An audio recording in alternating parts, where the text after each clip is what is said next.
Planning ഒന്നും ഇല്ലാത്ത ഞങ്ങളുടെ ചെറിയൊരു യാത്രയായിരുന്നു നോർത്തേൺ അയർലൻഡിലേക്ക്. അവിടെ ചെന്നിട്ട് ആദ്യം എവിടെ പോകും എന്നറിയാതെ കൺഫ്യൂഷൻ അടിച്ചിരുന്നപ്പം ഗൂഗിൾ അമ്മച്ചി സജസ്റ്റ് ചെയ്തു ടൈറ്റാനിക് ബെൽഫാസ്റ്റ്.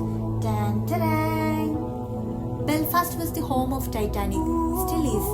അതെ, ലോകപ്രശസ്തമായ ടൈറ്റാനിക് ബിൽഡ് ചെയ്തതും ലോഞ്ച് ചെയ്തതും ബെൽഫാസ്റ്റിലാണ്. മെയ് 31, 1911 ടൈറ്റാനിക് ലോഞ്ച് ചെയ്യുന്നത്. ഷിപ്പിന്റെ പണി മുഴുവൻ പൂർത്തിയായതിനു ശേഷം ബെൽഫാസ്റ്റിൽ നിന്ന് ടൈറ്റാനിക് പോയത് സൗത്താംപ്ടണിലേക്കായിരുന്നു. അവിടെ നിന്ന് ഷെർബോഗ്, പിന്നീട് ക്യൂൻസ്റ്റൗൺ. ഇതായിരുന്നു ടൈറ്റാനിക്കിന്റെ പടത്തലവൻ ക്യാപ്റ്റൻ എഡ്വേർഡ് ജോൺ സ്മിത്ത്.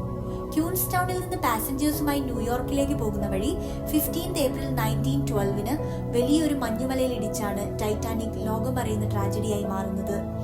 ഈ ആക്സിഡന്റിൽ 713 പേരെ സേവ് ചെയ്യാനായെങ്കിലും 1512 പേർക്ക് അവരുടെ ജീവൻ നഷ്ടമായി. പ്രോപ്പർ ആയിട്ടുള്ള വാർണിംഗ് ലഭിച്ചിട്ടും ഷിപ്പിന്റെ സ്പീഡ് കൂടുതലായിരുന്നു എന്നതും, lack of life boats, poor management of evacuation process, പിന്നെ ബൈനോക്കുലർ മിസ്പ്ലേസ് ആയി എന്നതൊക്കെ ഈ ദുരന്തത്തിന്റെ കാരണങ്ങളായി കണക്കാക്കപ്പെടുന്നു. ഞങ്ങൾക്ക് രണ്ടുപേർക്കും കൂടി എൻട്രി ഫീ അറൌണ്ട് £50 ആയെങ്കിലും ഇതൊരു വർത്ത് വാച്ചിങ് എക്സ്പീരിയൻസ് ആയിരുന്നു.